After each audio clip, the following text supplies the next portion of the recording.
Bonjour à tous, bienvenue sur Tuto Blender et bienvenue dans cette 8e partie du cursus sur le rendu dans Blender. Dans cette vidéo, on va s'intéresser aux input nodes de Blender, enfin du système nodal de Blender. Donc je rappelle que tout au long des épisodes, on est en train de voir progressivement tous les différents nœuds que Blender a à proposer dans son système nodal de matériaux pour le moteur de rendu Cycles. Donc ça c'est un premier rappel, on est sur le moteur de rendu Cycles Render ici en haut. Et une deuxième piqûre de rappel, c'est que quand vous ouvrez dans les préférences utilisateurs ici, dans les add-ons, voilà, vous regardez, vous voyez le Node Wrangler. J'ai activé le Node Wrangler, c'est un add-on qui est par défaut dans Blender et qui me permet d'avoir différents raccourcis dans la fenêtre nodale de Blender. Voilà, donc sans plus tarder, on va s'y mettre. Et parce que le tuto risque d'être très long, vu que si je fais Shift A ici, j'ai dit qu'on s'intéressait aux input nodes qui sont là, donc tous les nœuds qui sont ici, on en a beaucoup. Et on va pas les voir forcément dans l'ordre, j'ai mon petit ordre à moi, je vais commencer par le Texture Coordinates qui est ici. Et vous voyez que déjà rien que ce premier nœud, il est assez conséquent. Et donc on va s'y mettre. Donc déjà le Texture Coordinates ici nous permet d'avoir des coordonnées de texture. C'est le nom, c'est le titre du nœud. Et il y en a différents types. Donc il y en a sûrement parmi vous, si vous êtes un peu intéressé aux textures, vous connaissez le système des UV. Mais ce n'est pas le seul système. On va commencer par le O, Generated. Comme son nom l'indique, ça veut dire que ça va générer un système de coordonnées pour un système de coordonnées d'UV, entre guillemets, de projection de texture sur mon objet. Alors pour être un peu plus précis, je vais changer le matériau de mon objet, j'en ai préparé un ici, je vais me mettre sur... Non, je vais le créer.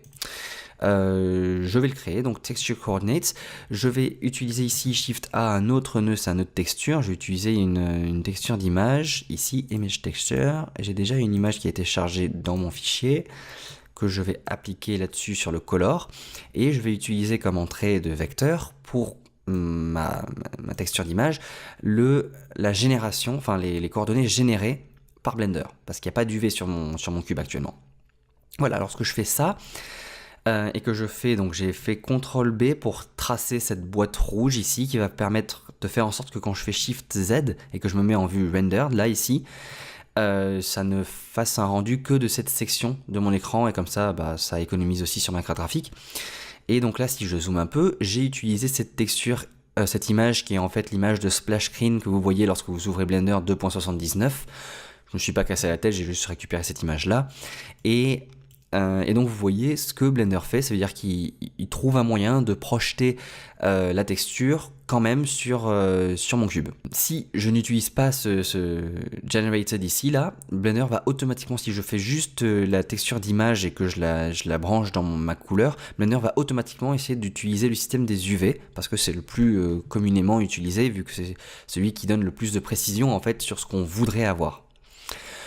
Donc, ayant utilisé le Generated, il essaie de trouver un moyen de projeter mon image, donc voilà ce que ça fait. Le deuxième, c'est les normales, et Blender va utiliser les normales de mon objet, des faces, pour essayer de projeter mon image, mais là on voit que ça fait pas grand chose, même si je me mets en vue caméra, ça ne fait pas grand chose, c'est un peu obscur, je sais pas trop comment faire afficher mon image de cette manière-là. Mais donc de base, normalement, c'est censé utiliser la normale des faces, de chacune des faces de mon objet pour trouver un moyen de projeter l'image. Là, ça fait pas grand chose de concluant. Les UV, je pense qu'en fait, si j'ai quand même déplié les UV de mon objet, de mon cube, c'est pour ça que je ne vous ai pas montré en décochant le Generated. Donc si je décochais ici, Blender sortirait ce même résultat qu'en utilisant UV. Parce que par défaut, Blender utilise le système d'UV. Et qu'est-ce que sont les UV? Alors ça, je vais faire une vidéo, un tuto dans ce cursus un peu plus tard sur les UV pour vous montrer comment les déplier et faire plein de choses avec les UV. Mais pour être très simple, voyez ce cube comme un cadeau et les UV comme une manière d'emballer ce cadeau. Donc la texture va être le papier d'emballage et en fait il va falloir, donc les UV sont un moyen de déplier à plat sur un nouveau système de coordonnées. Vous voyez qu'en 3D, on a les coordonnées X, Y et Z pour les trois axes.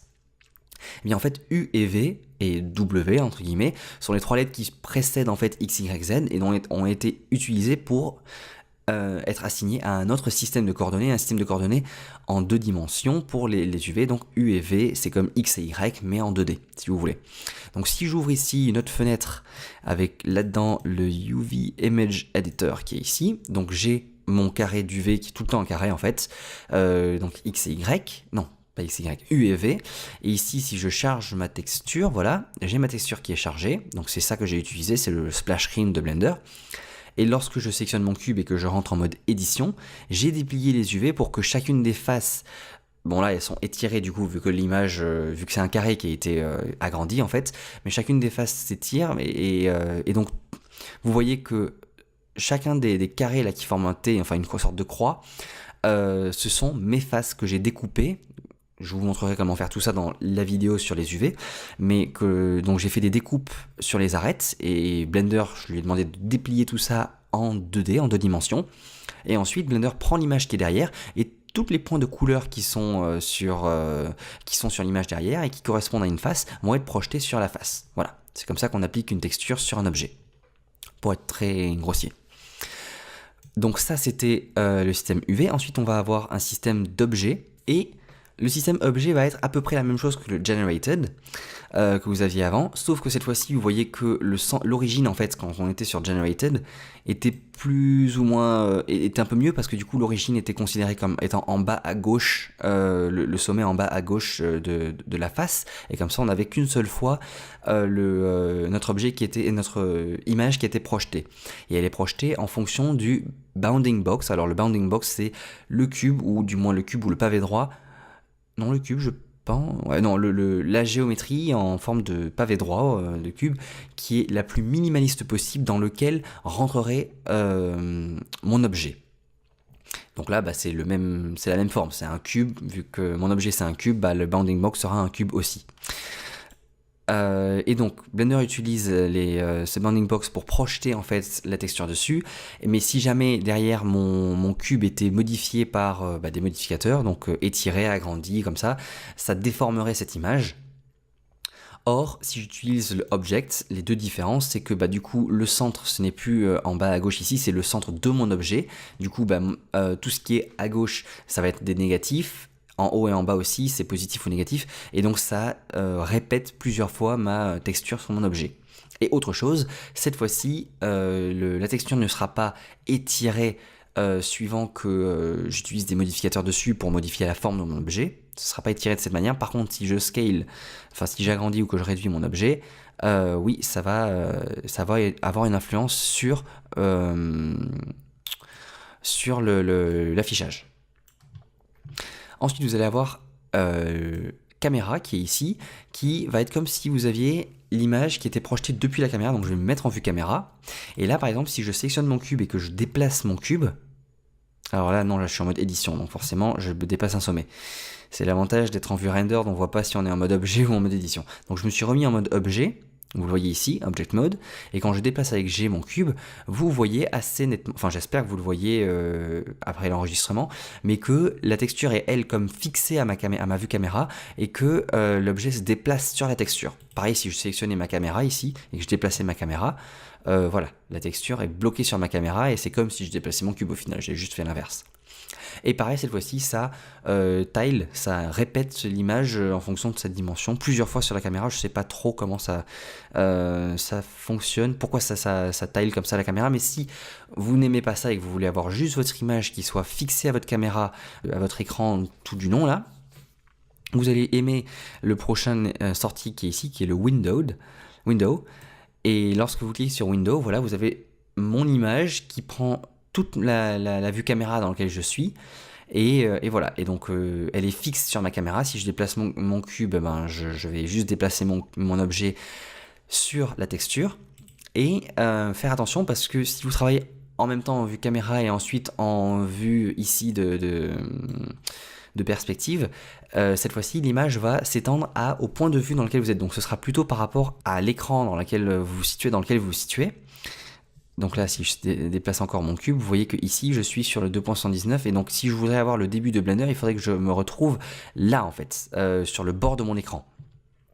et l'image se fait complètement étirer partout. Donc, alors mettez-vous donc vous allez avoir des différences entre la vue caméra et la vue de perspective. Voilà, vu que l'image s'adapte à la vue dans laquelle vous êtes.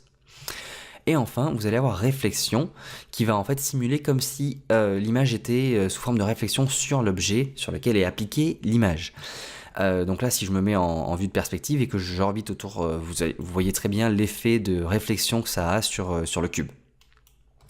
Alors ensuite, vous allez avoir le object qui est la même chose que l'object qu'on avait avant, mais avec un objet à préciser à côté. Et donc ça va faire exactement les mêmes types de projections qu'on avait sur object, sauf qu'au lieu d'utiliser l'origine de cet objet-là, ça va utiliser l'origine de l'autre objet et appliquer toutes les textures en fonction de l'origine de votre autre objet. Donc si vous animez l'autre objet par exemple à côté, ça peut essayer d'animer votre texture et ça peut peut-être donner des effets intéressants. Mais j'y connais pas grand chose là-dessus, enfin j'ai jamais testé ça. Et finalement, un truc un peu cool que vous avez peut-être aimé, c'est le From Dupli qui est en bas ici. Et donc ça, j'ai sélectionné un exemple à côté, donc j'ai un deuxième calque à côté, où j'ai un plane, un plan en bas, où j'ai ma texture qui a été appliquée dessus. Et j'ai une tête de Suzanne ici, de singe, la petite Suzanne qui est là. Qui est à côté, et donc je vais vous montrer un outil qui n'est pas du Blender Cycles ou qui n'est pas des nœuds, mais qui va utiliser ce checkbox qui est là. C'est l'outil Dupli justement, Dupli Frame, Dupli Vert, tout ça. Donc si je clique sur From Dupli, vous allez voir après.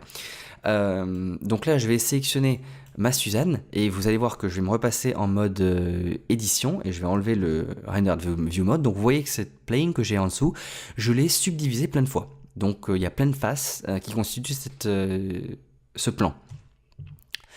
Et je vais utiliser ma Suzanne pour dupliquer ma Suzanne par nombre de faces de mon plan. Donc il faut que je sélectionne ma Suzanne parce que ça sera l'enfant, puis que je shift sélectionne mon plane qui est en dessous parce que ce sera le parent, et les femmes et les enfants d'abord, hein, vous savez, donc on sélectionne d'abord les enfants, puis le parent, shift select le parent, et on fait CTRL P pour parenter ma Suzanne à mon plan. Donc maintenant ils sont parents. C'est-à-dire que si je déplace mon plan ici, Suzanne va suivre son parent, mais si je déplace Suzanne toute seule, le plan reste là où il est.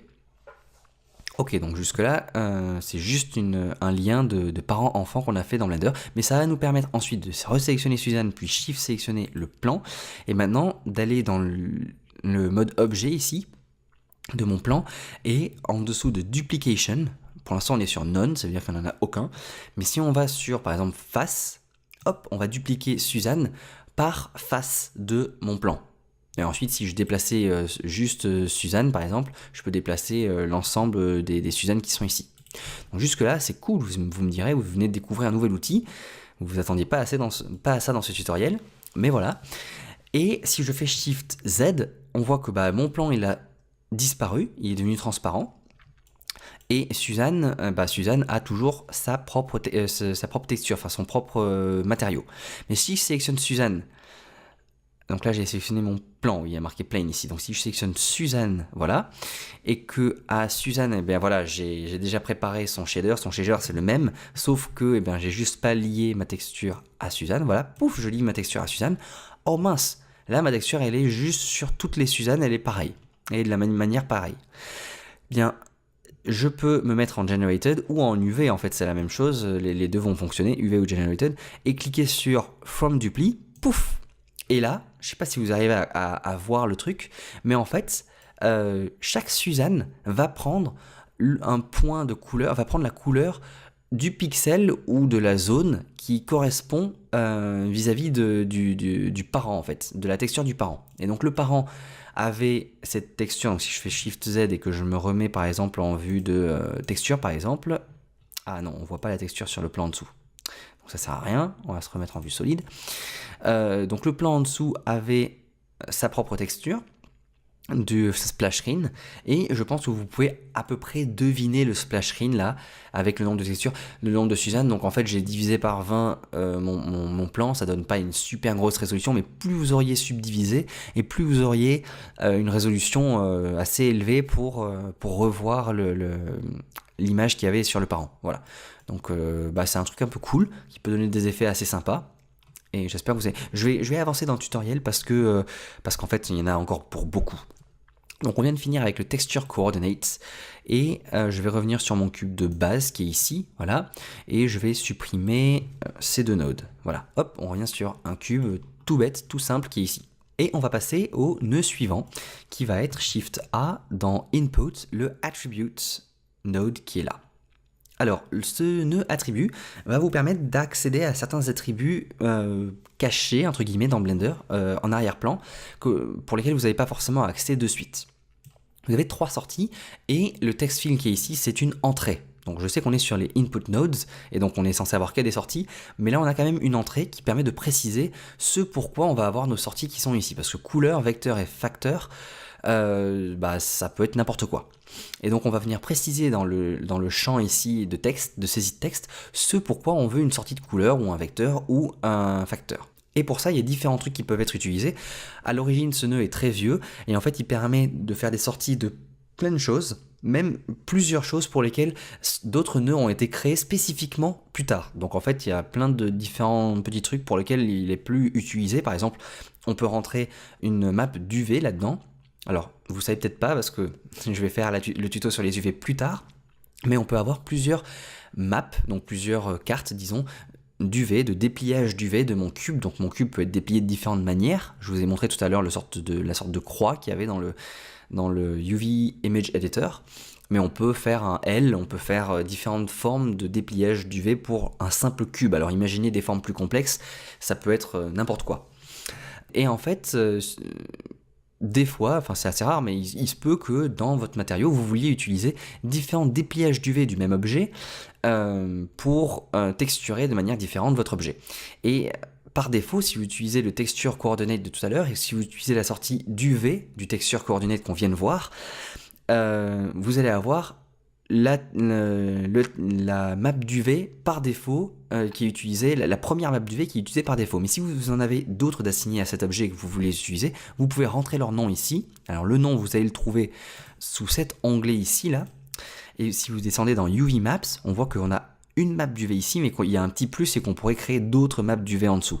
Et vous pourriez les renommer comme vous voulez et citer leur nom là-dedans. Dans ce cas-là, Blender saurait directement que vous avez une map d'UV et donc il y a plusieurs coordonnées par point, donc ça veut dire que ce sont des vecteurs et donc vous sortiriez votre vecteur ici et vous auriez votre map d'UV à utiliser comme si vous utilisiez le nœud de texture coordinate d'avant, mais avec la map précisée là-dedans. Donc ça c'est un truc, mais encore une fois, je prends cet exemple parce que j'étais en train de vous dire tout à l'heure qu'il y a d'autres nœuds, on va le voir d'ailleurs dans ce tutoriel, si je fais Shift A à côté, dans les inputs, vous allez avoir un UV map comme nœud ici, qui fait exactement ça, vous précisez la map que vous voulez ici, et vous avez votre sortie d'UV. C'est exactement la même chose que si vous précisiez votre map là-dedans et que vous sortiez votre vecteur. Sauf que ce nœud était un peu plus ancien et qu'il existait avant d'avoir fait juste ce nœud en particulier pour ça. Voilà. Donc vous pouvez utiliser les systèmes d'UV ou d'autres choses. Il y a certains trucs pour lesquels vous êtes obligé d'utiliser que ce nœud là, et c'est par exemple tout ce qui a un rapport avec les vertex color par exemple. Donc ça c'est chaque vertex, donc chaque sommet de votre objet peut détenir des informations de couleur. Donc lorsque vous texturez votre objet, vous pouvez le texturer via des images de texture ou vous pouvez directement peindre sur votre objet, et dans ce cas-là vous dites que vous peignez sur des shader points, donc sur les points de shader par face en fait, c'est le plus précis, ou alors vous pouvez dire que vous peignez sur vos sommets, et donc plus vous aurez de sommets sur votre objet et plus vous aurez de résolution. Mais si vous avez qu'un cube comme ça, eh bien votre résolution sera très faible. Dans ce cas-là, si vous voulez utiliser ce système de peinture sur les sommets, chacun des sommets va avoir un système de va avoir des couleurs renfermées en lui. Et si vous voulez sortir ces couleurs, vous pouvez utiliser la sortie de couleurs en précisant donc toujours là-dedans les on sera dans quoi? Dans les vertex colors ici. Donc vous allez avoir une map de vertex colors et donc tous les vertex, tous les sommets de votre objet vont avoir leur couleur. Et si vous rentrez coll là-dedans, si vous faites un C majuscule au L et que vous sortez ici, pouf, votre couleur, vous allez avoir les couleurs de tous vos vertex. Là, ça servira à rien parce que les couleurs, on les voit déjà dans le rendu. Donc, mais c'est utile. Vous allez aussi avoir accès à des attributs précis qu'il faudra rentrer, des noms précis qu'il faut connaître par cœur, qui sont Flame, Density et Color. Si vous rentrez ces mots, je vais les taper. Je vais taper Flame ici. Ou alors, ah non mais j'ai ma souris par-dessus, donc vous n'allez rien voir. Donc Flame. Ou alors Density, comme ça. Ou ensuite Color, comme en anglais, la couleur en anglais. Vous allez avoir accès à des paramètres qui sont liés au système de fumée de Blender. Donc le système de fumée de Blender peut créer des flammes ou de la fumée.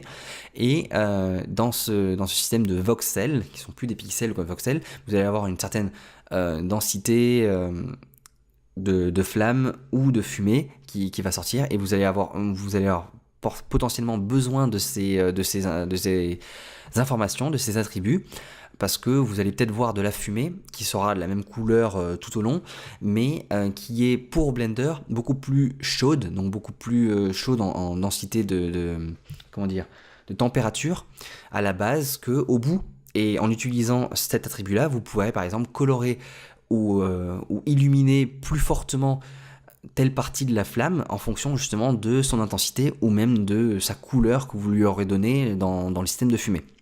Ce sont des trucs assez précis, assez poussés dans Blender, mais c'est bon de le savoir et c'est ce à quoi sert cet attribut. Alors vous noterez que vous n'avez qu'une entrée et 3 sorties. Et comment savoir quelle sortie utiliser? Blender va automatiquement savoir quoi utiliser comme information. Donc si vous rentrez ici vos UV, Blender saura que c'est des vecteurs qu'il faut sortir ici.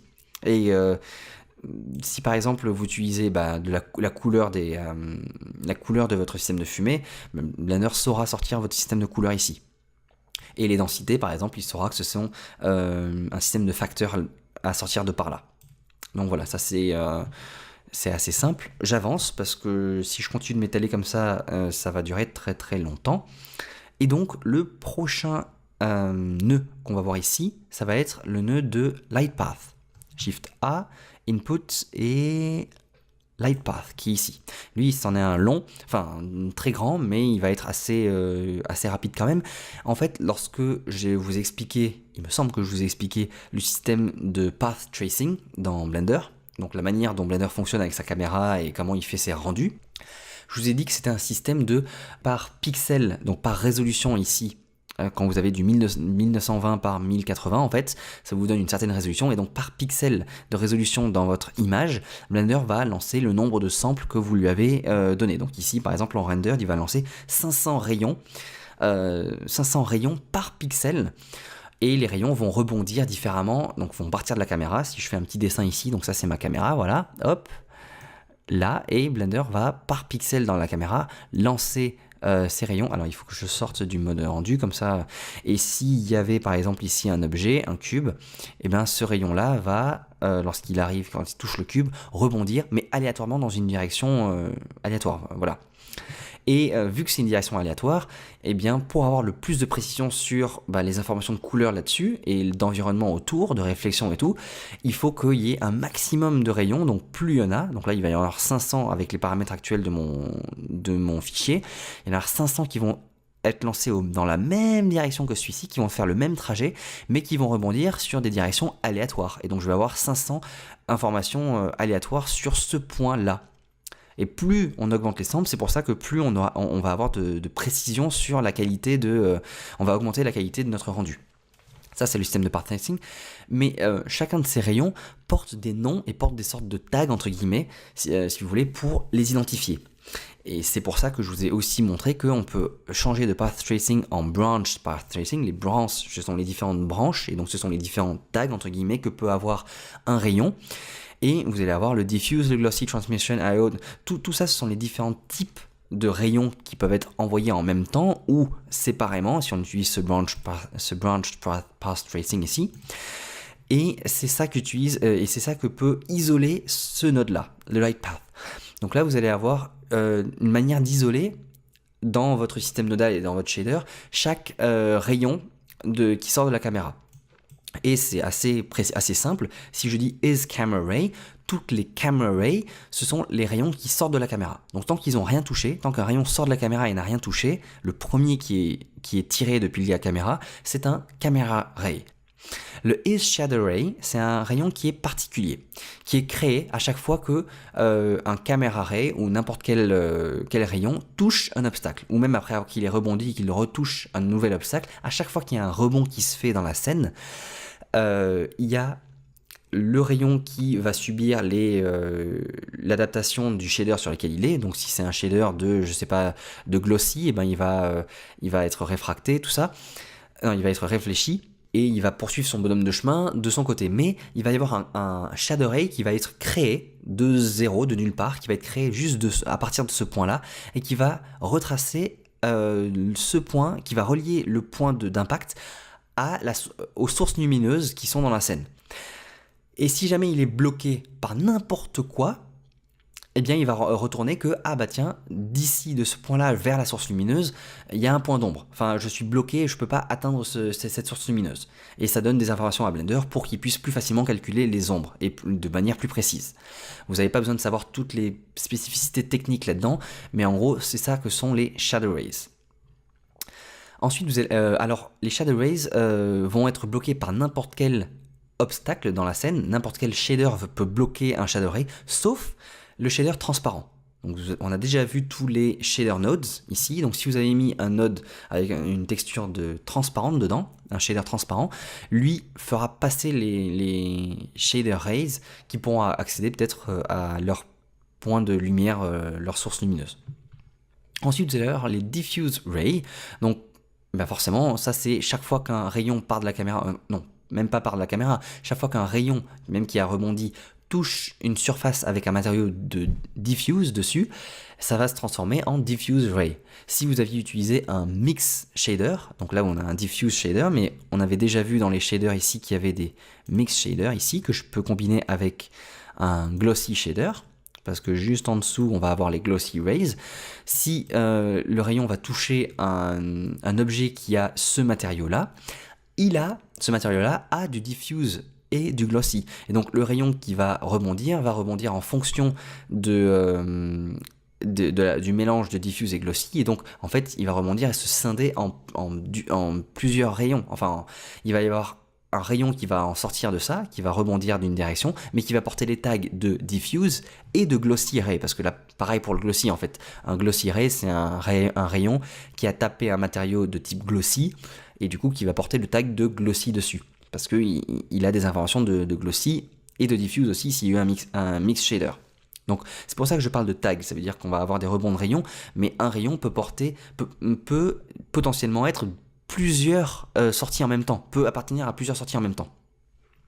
Vous allez avoir le singular ray qui est en dessous, et là par exemple il n'y a qu'une seule possibilité pour qu'il y ait un singular ray, c'est lorsque je vous disais que par exemple si on a juste un glossy, un simple, donc ces deux là ils n'existent plus vu qu'ils sont plus connectés au material output ici. Donc là le shader c'est juste ça, voilà. Donc si par exemple je suis en glossy mais que le roughness je l'avais mis à 0, c'est comme si j'avais mis sur sharp ici et que j'avais considéré que n'importe quel rayon, donc si on reprend la base théorique de la réflexion, n'importe quel rayon incident va être réfléchi sous un angle qui sera égal à l'angle d'incidence. L'angle réfléchissant sera égal à l'angle d'incidence. Là, c'est mathématique pure. Donc, du coup, il n'y a qu'une seule et une seule direction possible, et celle qui sera prise. Et donc, le singular ray, c'est celui-là. C'est le ray de sortie, ici, là, à partir d'ici, jusque-là. Ce sera le singular ray parce que il n'y a que cette possibilité-là. C'est sharp et il n'y a pas d'autres options. C'est singulier. Voilà. Ensuite, vous allez avoir le Reflection Ray. Et alors, le Reflection Ray, comme je vous disais plus tôt avec le système de tag, ça va être tous les rayons qui auront tapé un matériau, enfin un shader, qui les aura fait réfléchir. Donc, en gros, le diffuse, ça l'a fait, le glossy, ça l'a fait. Donc, en soi, dans Reflection Ray, vous allez avoir tous les rayons de diffuse et de glossy dedans. Donc, c'est par exemple une sortie qui vous permet de récupérer tous ces rayons-là d'un coup. Ensuite, vous allez avoir le Transmission Ray. À chaque fois qu'un rayon passe dans un objet, donc si par exemple là il y avait un matériau de SSS, de Subsurface Scattering, il y aurait une partie du rayon qui rentrerait dans l'objet. À chaque fois qu'un rayon traverse l'intérieur d'un objet, d'un corps en fait, ça va être un transmission ray. Ce rayon-là sera un transmission ray. Sauf, encore une fois, cas particulier tout le temps, les shaders transparents. Chaque fois que c'est un transparent ray, ça va pas être un transmission ray. Par contre, ça va augmenter le transparent depth qui est ici. Ensuite, transmission ray, on a le ray length. Donc ça, c'est la distance entre le dernier rebond et celui-ci pour un rayon. Puis on a le ray depth, ça veut dire qu'à chaque fois qu'il y a un rebond qui se fait, qu'il y a un impact qui se fait, qu'il y a un rebond qui se fait, ça augmente le ray depth, donc ça veut dire ça va être le nombre de rebonds auxquels c'est arrivé. Le diffuse depth, à chaque fois c'est depth, donc ça veut dire que c'est le nombre de rebonds qui a été fait. Donc glossy depth pareil, transparent depth c'est le nombre de fois que ça a traversé un matériau transparent. Et le transmission depth, c'est à chaque fois que ça a traversé un objet et que donc ça a été en transmission. Voilà, bon, on a fait celui-là, assez simple à expliquer il me semble, donc c'est plutôt bien. Je vais essayer d'effacer un peu tout ce que j'ai là, ou alors je vais supprimer carrément le layer que j'ai là. En fait, je vais supprimer tout mon grease pencil. Non, ça ne l'a pas fait. Pourquoi je... Bon, j'arrive pas à supprimer ce grease pencil. Ah, parce que celui-là, il est dans la fenêtre de Node Editor ici. Poum, voilà. Là, ça me le supprime. Ok. Donc, je fais N. Et je continue. Donc, on a vu le light path. Ensuite, on va voir le node Fresnel. Alors, si je fais Shift A et que je fais shader, non, pas shader, input, on va aller sur le Fresnel node qui est ici. Alors, l'effet de Fresnel, parce que c'est un effet en fait, c'est, alors je sais plus comment il s'appelle, je pense que c'est Augustin Jean Fresnel, un truc comme ça, qui en 1822, pour la petite histoire, enfin, je l'ai décrit à côté, donc je le lis, c'est pas juste ma connaissance, je le saurais pas d'habitude, qui a découvert en fait l'effet de Fresnel, ça veut dire que les corps réfléchissants et transparents, comme par exemple de l'eau, hein, tout simplement, comme un lac par exemple, vous allez pouvoir noter que le mélange de la transparence et de la réflexion joue en fonction de l'angle dans lequel vous regardez l'étang, on va dire. L'étang, le lac, n'importe quoi. Si vous êtes pile dessus, par-dessus, et que vous regardez droit dedans, vous allez voir le fond du lac. Vous allez réussir à voir, si l'eau est transparente, bien sûr, claire, tout ça, comme vous voulez, vous allez pouvoir voir le fond du lac. Alors que si vous vous penchez et que vous regardez sur un angle le plus proche de l'horizontale possible, vous allez avoir plutôt un effet de miroir qui va apparaître, et donc ça va être vous allez voir les reflets de l'environnement autour. Et cet effet de plus l'angle se rapproche de l'horizontale et plus on a cet effet miroir sur l'eau ou sur n'importe quel corps qui ressemble, ça va être l'effet de Fresnel. C'est ça qu'on appelle l'effet de Fresnel. Et donc ce nœud reprend mathématiquement en fait l'algorithme qui permet de calculer cet effet de Fresnel pour le faire à votre place. Alors comment est-ce que je vais mettre en place ça pour vous donner un exemple? On va se remettre en vue de rendu ici. Bon, c'est tout noir parce que bien sûr j'ai rien de branché là-dedans. Je vais supprimer ça, je vais brancher mon diffuse, et en fait non, je vais pas le mettre en diffuse, je vais faire Shift S pour changer le type et faire du shader, un shader d'émission. Donc là ça change, ça met de la couleur.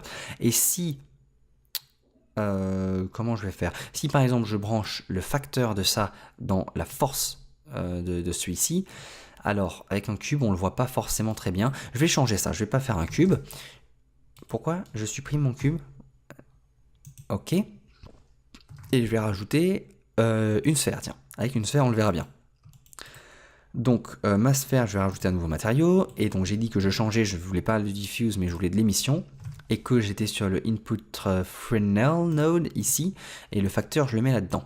Et là vous allez voir, alors je vais mettre un petit smooth quand même pour que ce soit bien, vous allez voir que les bords, ce que fait le Fresnel c'est très simple, c'est un facteur, donc c'est une nuance de gris, et donc ça va sur les bords illuminer, éclairer les bords, et plus on se rapproche du centre, donc plus on voit de manière droite sur la face ma sphère, plus ce sera noir.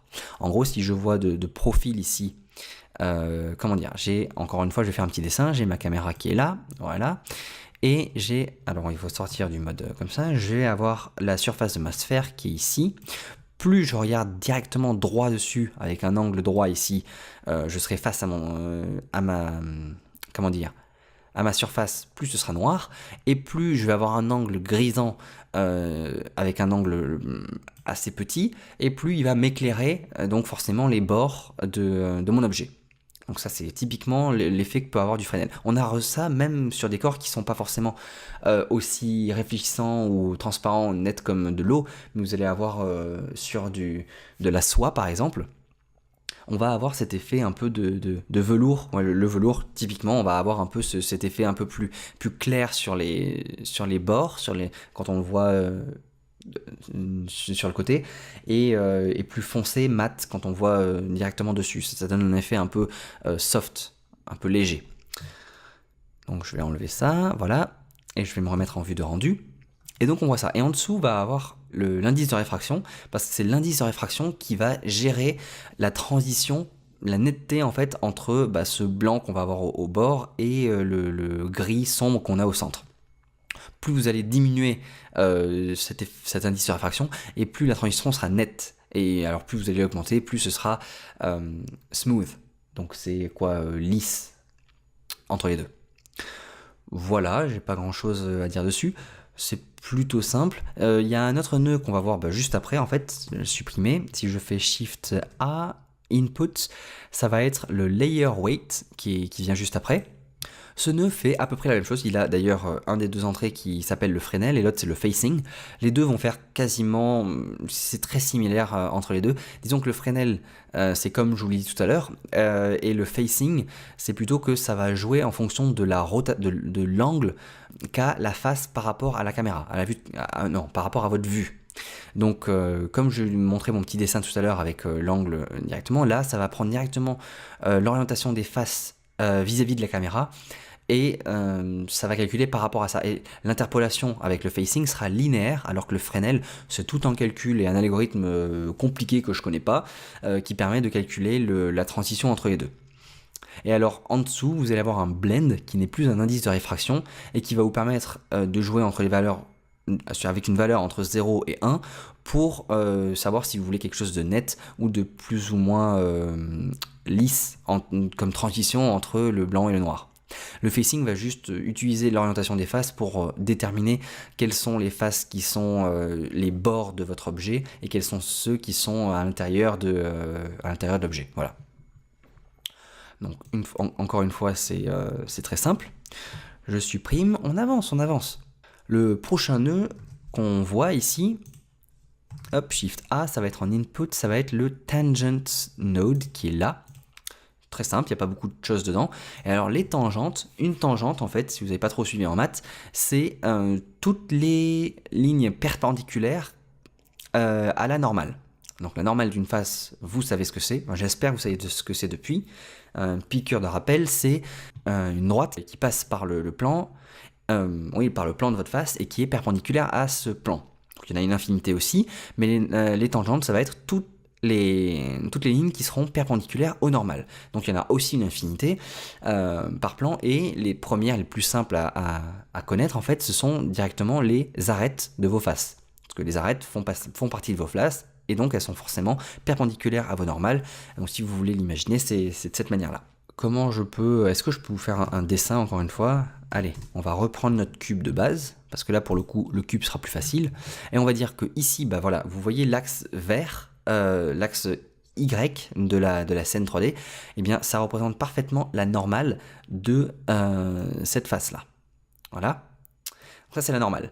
Une tangente, c'est n'importe quelle droite qui passera par... Enfin là ce sont toutes des droites concurrentes, et on imagine qu'elles sont dans le même plan que cette face-là, là, sur le côté. Et donc toutes ces droites vont être des tangentes à la normale. J'ai fait un gros grabouillis. J'espère que vous comprenez à chaque fois que je fais des dessins, parce que souvent ça finit en gros micmac. Mais bon, du coup j'ai perdu tout mon shader. Bon, il faut refaire tout le shader. Mais bon, vraiment c'est pas si compliqué. J'étais juste en input et j'étais sur le tangent. Et alors, vu qu'il y en a une infinité de ces tangentes, Blender est obligé de décider par lui-même, de prendre une décision. Et par défaut, il va utiliser une sorte de cylindre. Il va projeter une sorte de cylindre comme ça. Et va projeter sous forme de cylindre comme ça les tangentes, et va considérer tout ça comme les tangentes de vos objets. Et à chaque fois que vous avez un objet, il va imaginer un cylindre qui englobe votre objet et qui va projeter de tout part sur votre objet pour avoir les tangentes. Voilà, en axe vertical, donc Z. Mais vous pouvez changer ça si vous voulez utiliser le radial, donc c'est son algorithme de cylindre. Vous pouvez dire, si vous mettez ça en Y, il va considérer comme s'il avait tourné votre cylindre à 90 degrés, et en X, c'est comme s'il avait tourné, mais sous l'autre 90 degrés. Et comme ça, vous pouvez gérer les axes. Si vous voulez avoir encore plus de précision là-dessus, et que vous savez comment faire, parce que je ne sais pas comment faire, mais vous pouvez changer de radial à UV map, et vous pouvez préciser une map d'UV. Ah si, je pense que c'est une map d'UV dans laquelle, alors vous verrez lorsque vous ferez vos maps d'UV, mais comme on découpe en fait, suivant les arêtes, la forme qui va être s'aplatir de votre objet, des fois on est obligé de découper en différents morceaux, avec des coutures. Et vous pouvez ensuite utiliser votre map d'UV pour tourner vos morceaux d'objets aplatis, j'espère que vous allez comprendre le truc, pour orienter en fait les tangentes comme vous le voulez. Bon, c'est assez complexe, je pense pas que qui que ce soit le fasse, ou alors ce sont des malades, mais c'est là. En tout cas, si l'option existe, c'est forcément qu'elle a une utilité et que quelqu'un dans ce bas monde l'utilise pour quelque chose. Mais j'en ai jamais eu l'utilité moi jusqu'à maintenant, et j'ai jamais vu quelqu'un qui en ait eu l'utilité jusqu'à maintenant. Bref, vous savez que ça existe, et si vous voulez vous renseigner, vous avez tous les mots-clés pour aller taper dans Google. Comment se déresponsabiliser de quelque chose. Voilà, je supprime ce nœud et je passe au suivant. Le suivant est très très simple. Je vais faire Shift A et je vais vous montrer ce que fait le nœud RGB. Donc c'est pour Red, Green and Blue, rouge, vert et bleu. Et c'est simple, ça vous donne une entrée de couleur. Alors, la plupart du temps, lorsque vous avez besoin d'une entrée de couleur, elle fait partie du nœud. Comme par exemple là, le diffuse, vous allez avoir besoin d'une entrée de couleur et vous l'avez. C'est le blanc qui est là. Mais si vous voulez, par exemple, avoir plusieurs diffuses dans votre shader, ici, et que vous voulez pas à chaque fois faire genre vous l'avez mis à bleu ici, vous voulez pas faire un CTRL-C, CTRL-V, CTRL-V, et dès que vous en changez un, vous voulez faire un CTRL-C, CTRL-V, CTRL-V, vous pouvez dire que tous ces nœuds sont liés à cette entrée-là, voilà, et faire un CTRL-V ici une bonne fois pour toutes, et quand vous changez la couleur ici, bah vous la changez pour tous les autres nœuds qui sont derrière. Voilà, c'est plutôt pratique. Et dans la même veine que le RGB, qui est donc une entrée purement de couleur, vous allez avoir dans les inputs le value node qui est ici, qui est juste une entrée de valeur. Et donc là, par exemple, pour le roughness, bah vous voulez le même roughness partout, et vous l'avez mis à 0.2, 3, 6, 5, hop, et ben vous voulez pas faire un CTRL-C, CTRL-V partout, bah vous faites CTRL-C sur celui-là, CTRL-V ici, et puis bah vous reliez chacun de ces roughness, et vous aurez la même chose partout, et vous n'aurez plus qu'à changer une seule valeur ici, et ça sera changé partout en même temps. Donc voilà, là ce sont deux autres input nodes qui sont très faciles, communément utilisés, parce que bah, c'est juste pour simplifier, même niveau affichage, ça peut aider. Et voilà, ça c'est fait.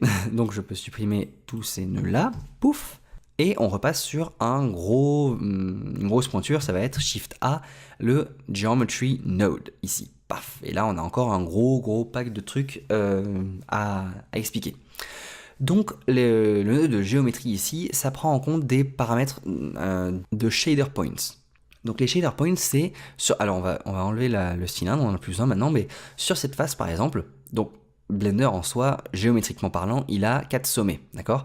Mais entre ces sommets, il y a une face, et pour calculer ce qui doit afficher cette face, la couleur de cette face, tout ça, il y a plein de points en fait qui constituent cette face. Ce sont des shading points. Et donc ici, vous allez avoir des informations sur ces shading points là-dedans. Vous allez avoir leur position dans l'espace, leur normale. Alors leur normale, ça va prendre en compte la normale qui est de votre objet par défaut, mais ça va aussi appliquer n'importe quelle map si vous avez une normal map, des bumps. Je ne sais pas si j'en ai déjà parlé, si j'ai pas le cas, si j'ai pas encore parlé de bump map et de normal map dans mes vidéos précédentes, ça va venir prochainement. Parce que ce sera prévu dans la liste, mais ce sont des maps qui vont permettre de soit faker, soit directement influer la géométrie de votre objet. Je pense que j'ai parlé des normal maps et des bump maps, ah non, peut-être pas, moi je sais toujours pas. Et donc toutes ces maps là vont influer sur les normales de vos faces et les normales de vos shading points, donc ça va influer sur cette sortie là. Les tangentes, eh ben, ça va prendre en compte la tangente telle que je vous l'ai expliqué tout à l'heure avec le cylindre. Donc là, on considère qu'on a le tangent node que je vous ai montré tout à l'heure, qui était où tangent là, mis sur Z. Donc la sortie de tangent là, c'est comme si c'était une sortie de ça dans cette configuration-là. Puis vous allez avoir le true normal, et alors là c'est pareil que le normal, sauf que ce n'est pas influé par toutes les maps dont je vous ai parlé, ça prend juste la normale de l'objet tel quel, de votre géométrie là-dedans. Puis vous allez avoir le incoming. Et cette sortie-là dépend de votre caméra et de votre objet par rapport à la rotation de votre objet par rapport à votre caméra. Ce sera juste l'angle, enfin le rayon qui ira directement de votre shading point à votre caméra, donc de cette manière-là. Vous avez alors le paramétrique. Et alors le paramétrique c'est un peu peut-être compliqué à expliquer, je sais pas trop comment. Disons que voilà, si je change ça, Shift.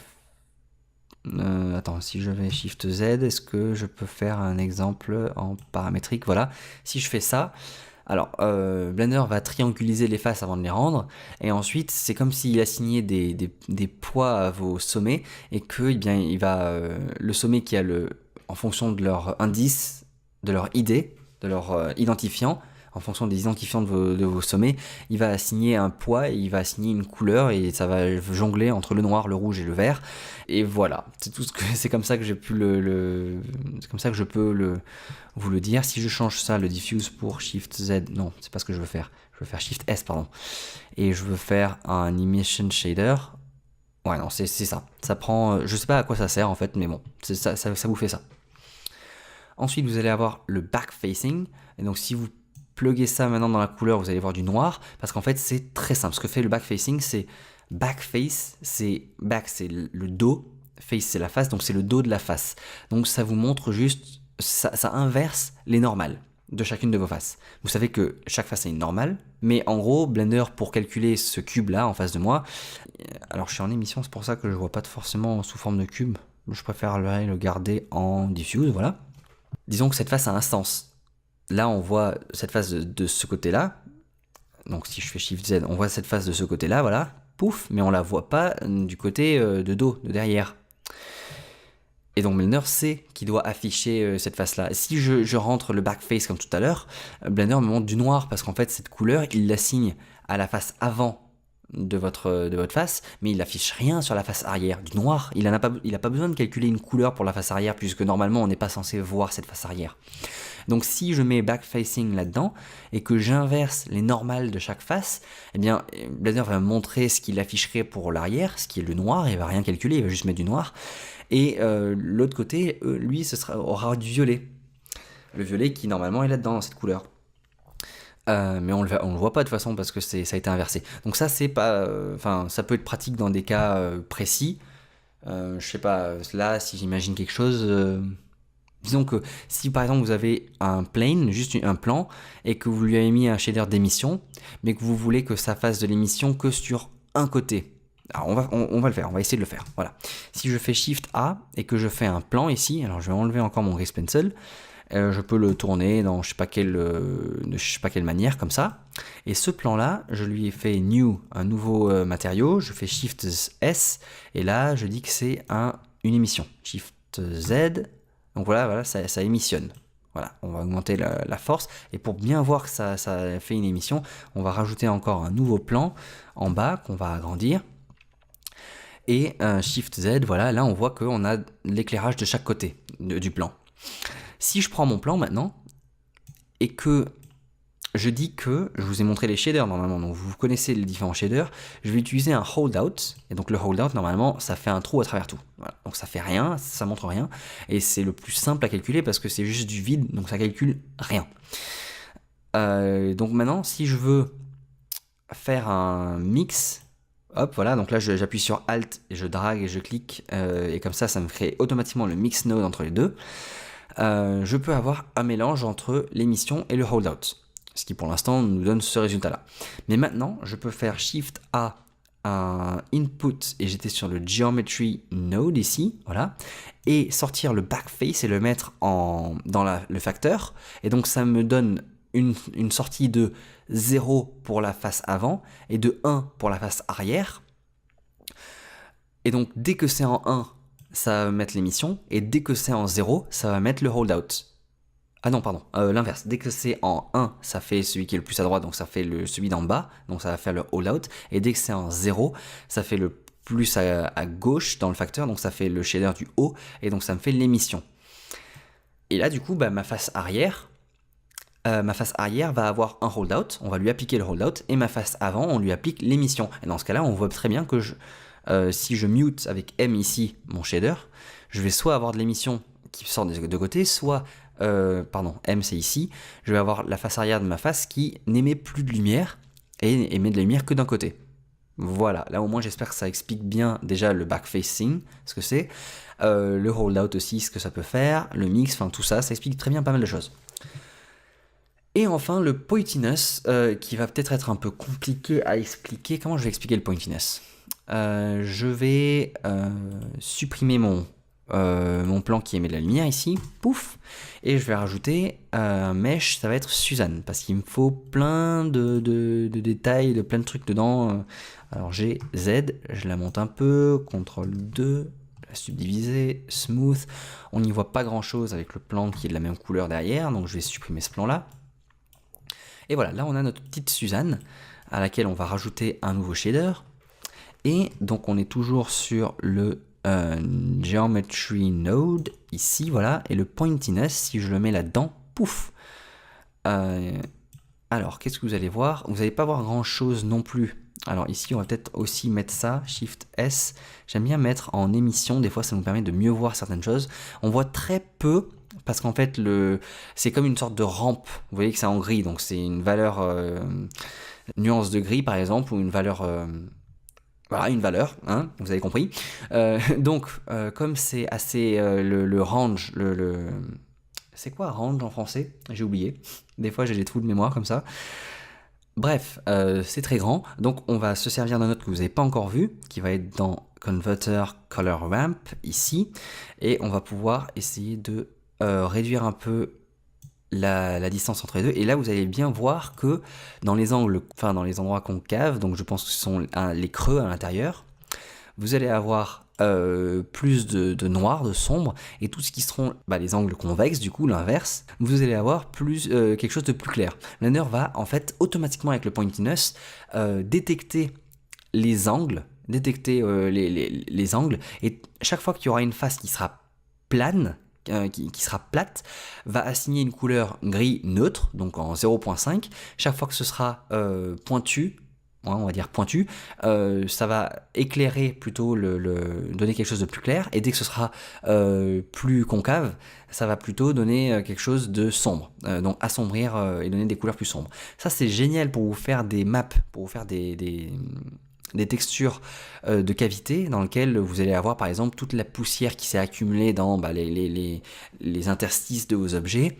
et au contraire une map d'usure où les angles, tu vois, les angles qui sont plus à vif vont être plus usés, par exemple, et auront plus de rayures par exemple sur vos objets. Donc c'est très bien pour commencer à créer ce genre de map.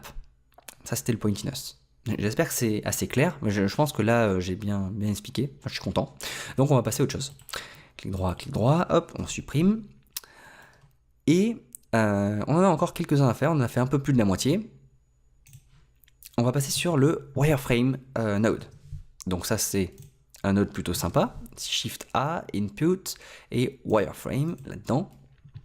Et donc c'est très clair, très simple là-dedans. On va avoir un facteur qui va sortir une map en noir et blanc et qui va vous montrer le wireframe de votre objet. Donc là, la Suzanne, je lui ai mis un modificateur niveau 2.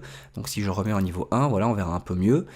Blender, comme je vous l'ai dit un peu plus tôt dans le tuto, triangulise chaque face pour, avant de calculer en rendu. Donc vous allez avoir des triangles à chaque fois. Si vous voulez afficher des quads, il va falloir utiliser un modificateur qui ici, qui est le modificateur wireframe, qui du coup ne rentre pas dans le cadre de cycles et du rendu et tout ça, donc je ne l'aborde pas ici. Mais au moins je vous dis que ça existe et vous pouvez aller le chercher. Voilà, wink wink. Et donc voilà, ce modificateur, il sort une map très claire où en fait toutes les arêtes vont être en blanc et le reste de l'objet, les faces en fait, vont être en noir. Donc là, c'est pas du transparent, en fait, c'est noir. Et il vous affiche ça. Les paramètres sont assez clairs. Vous allez avoir une valeur pour gérer la dimension ici. Donc si je baisse ici, si je fais 0,5 ici, bah, chaque arête sera encore plus fine. Ou alors vous pouvez les épaissir. Et vous pouvez gérer l'affichage sous forme soit d'unité Blender, soit de taille en pixels. Si vous choisissez que cette valeur, c'est une valeur de pixels, waouh, ça fait très très petit. Donc on va dire peut-être 0,1, ce sera plus visible. Ouais, oh, c'est classe quand même, c'est bien. Ou alors on va dire 0,5, c'est un peu plus visible peut-être sous le tutoriel, si vous regardez dans une résolution un peu moins, pas en 720p ou 1080p. Donc vous voyez ça, mais par contre, avec la taille des pixels, chaque arête aura cette taille qu'on précise en dessous. Mais ça veut dire que c'est indépendant de la distance de l'arête par rapport à la caméra. Donc plus ce sera loin, et ça aura quand même la même taille. Moins, enfin, ce sera pas. Si on décoche ça, plus ce sera loin. Et alors là, par exemple, c'est très très gros, tellement gros qu'en fait, on voit plus rien. 0,02, on va dire. Voilà. Là, plus c'est loin et plus la taille de l'arête sera fine, parce que c'est en fonction de la distance de la caméra. Voilà, c'est juste quelque chose à prendre en compte. Ok, on supprime, on passe à autre chose. Après le wireframe, on va avoir le Shift A Object Info, qui est ici. Dans ce nœud, vous allez pouvoir récupérer des informations sur l'objet directement, qui vont vous permettre de gérer votre shader. Là, je vais remettre encore une fois en diffuse, parce que c'est un peu plus joli à voir. Et donc là, vous allez pouvoir récupérer la position dans l'espace de votre objet, et ça va gérer. Donc si par exemple je rentre ça dans un... Allez, on va refaire le nœud que vous connaissez pas, color ramp qui est ici, qui est très pratique. Si je rentre ça dans la facteur de mon color ramp et que ici je mets ça dans la couleur qui est derrière, vous allez voir que la couleur de ma Suzanne, qui est en fait une nuance de gris, vu qu'en fait c'est la couleur qui est ici, je peux changer. Si je prends le flag qui est ici et que je mets une couleur genre rouge un peu, vous voyez que ça a un peu changé, mais que ça a plutôt une teinte comme par ici. Donc en fait ça a pris une couleur un peu aléatoire là-dedans. Mais non, parce que ça prend en compte la position de ma Suzanne. Donc si je sélectionne ma Suzanne et que je la déplace, vous voyez qu'en fait je vais pouvoir gérer et changer la couleur de ma Suzanne sur la rampe qui est ici en fonction de sa position. Donc on prend la position et on s'en sert pour gérer notre shader. Ça peut être utile, ça peut être pratique. Ensuite, vous allez avoir le Object Index. Alors ça fait référence à autre chose dans Blender. Dans votre menu des objets qui est ici, pour chaque objet, donc ma Suzanne par exemple, et n'importe quel objet, vous allez avoir à un moment, ici, dans Relation, le Pass Index. Et pour l'instant, il est à 0. Et ça vous permet de donner un identifiant à vos objets. Alors, il peut ne pas être unique. Vous pouvez avoir plusieurs objets qui, d'ailleurs, par défaut, chaque objet a un index de 0. Mais vous pouvez changer cet index et dire que ma Suzanne numéro 1, eh bien, elle a mon index 0, et la Suzanne numéro 2 qui est à côté, je passe l'index à 1, d'accord ? Et vous pouvez utiliser cette valeur d'indexage, d'idée, que vous donnez à chaque objet pour gérer les matériaux en dessous. Donc, si vous assignez le même matériau à tous vos objets, mais que vos objets ont des index différents, vous pourriez, dans un seul et même matériau, assigné à tous vos objets, faire que certains groupes d'objets, suivant l'indice qu'ils ont, aient une apparence différente. Vous auriez changé la couleur, vous auriez changé je sais pas, la réflexion comme ça, parce que bien, en fonction de l'index qu'ils ont, que ce que ces objets ont, ils pourraient avoir un aperçu différent en rendu, alors qu'ils ont le même matériau que l'objet qui est à côté d'eux. Parce que juste, vous avez changé l'index qui est là. De la même manière qu'un objet peut avoir un index, chaque matériau que vous créez ici, vous pouvez en créer autant que vous voulez là-dedans, mais chacun des matériaux que vous auriez créés ici peut avoir un index aussi. Et donc si je fais sur mon matériau ici, en haut, je peux aller, où est-ce que c'est ? Ça doit être dans Settings, je pense. Et là-dedans, vous allez avoir le Path Index, encore une fois, mais qui se trouve dans le menu des matériaux. Donc c'est le Path Index, c'est l'index des matériaux. Donc en dessous de Object Index, vous avez Material Index. Et alors là, c'est un peu stupide, vous allez me dire, parce qu'en fait, l'index s'applique à tout le matériau, et là, on est en train de définir ce matériau. Donc forcément, le matériau va avoir... si je change l'index ici, bah ça va le changer forcément dans le matériau, donc ça paraît contre-intuitif au début, mais pas forcément. Parce qu'en fait, ce pass-index peut être ensuite animé, et donc vous pourriez avoir un matériau qui change juste en un simple clic en fait. Vous n'avez plus qu'à cliquer ici et pouf, vous changez le résultat parce que dedans, eh bien, il y a quelque chose qui est géré par le material index. Et donc dès que vous avez changé cette valeur, eh bien, ça veut dire que vous utilisez d'autres nœuds dans votre matériau et vous faites d'autres choses. Et donc ça redéfinit en fonction du pass index qui est là. Et si vous animez ça ou que vous utilisez des drivers pour changer la valeur de ce pass index, vous pouvez au cours d'une animation changer le matériau d'un objet sans avoir à en faire plein, en faisant qu'un seul en fait, et ça modifie l'apparence de votre objet à la fin. Donc au final, c'est pas si contre-intuitif que ça. Et enfin le random, ça veut dire aléatoire en français, c'est exactement ça. Ça veut dire que ça vous fait une couleur aléatoire. Si je mets ça dans couleur ici, ça fait rien parce qu'en fait ici c'est une nuance de gris, et c'est pas une couleur, c'est pas jaune, donc ça va pas me faire ce qu'il faut. Il faudrait que je réutilise en fait le node mystère que vous connaissez à connaître, le node ramp, color ramp qui est ici. Hop, que je dise qu'en fait le noir c'est pas du noir, c'est du rouge encore une fois, que le blanc c'est pas du blanc, c'est une sorte de orangé, que au milieu je rajoute un flag et que ici c'est du bleu. Voilà, et que je mette du random là-dedans, pouf, et ma Suzanne est de couleur bleue pour le coup, parce que ça a pris, je sais pas, une couleur aléatoire entre 0 et 1, ça met une couleur aléatoire entre 0 et 1, mais si je prends ma Suzanne et que je la duplique, quand je la duplique, elle aura le même matériau, et donc elle aura une autre valeur random venant d'ici, une autre valeur aléatoire, donc si je duplique ma Suzanne ici, pouf, j'ai une autre valeur aléatoire qui prend un peu plus par ici. Et si je reduplique, pouf, j'ai encore une autre valeur aléatoire qui est dans cette range-là que j'ai définie. Voilà, donc ça peut être pratique. Et toutes ces Suzannes partagent le même matériel .004 qui est partagé par 3 objets différents. On le voit ici avec le petit 3. Donc voilà, c'est tout le temps le même matériau. Ok, on n'est pas encore à la fin, il reste encore 4 nodes à voir. Hop, donc on va supprimer ça et on va avancer parce qu'on en est déjà à l'heure passée. Le prochain, ça va être le Hair Info node. Donc Shift A, si je suis dans Blender. Ok, donc Shift A ici, Input, et vous allez avoir le Hair Info qui est où? Qui est ici. Et là, vous allez pouvoir avoir plein de sorties par rapport au système de particules de cheveux, bien sûr, parce que hair c'est les cheveux. Donc si vous avez fait un système de particules ici, mais sous forme de... Oups, où est-ce que c'est? Mince, j'ai perdu le truc. Là, voilà, ici, au lieu de emitter, vous allez avoir en hair. Donc là, j'ai des cheveux ici, voilà. Ça va vous donner des informations par rapport à ça. Tout à l'heure, on avait par rapport aux particules, non, pas encore. Les particules, ça vient juste un peu après. Donc je supprime ce particule info, et donc je peux vous dire que si c'est isStrand, ça va vous donner tout simplement la réponse à cette question. Si vous mettez un point d'interrogation, c'est est-ce que c'est un strand? Un strand, c'est un cheveu.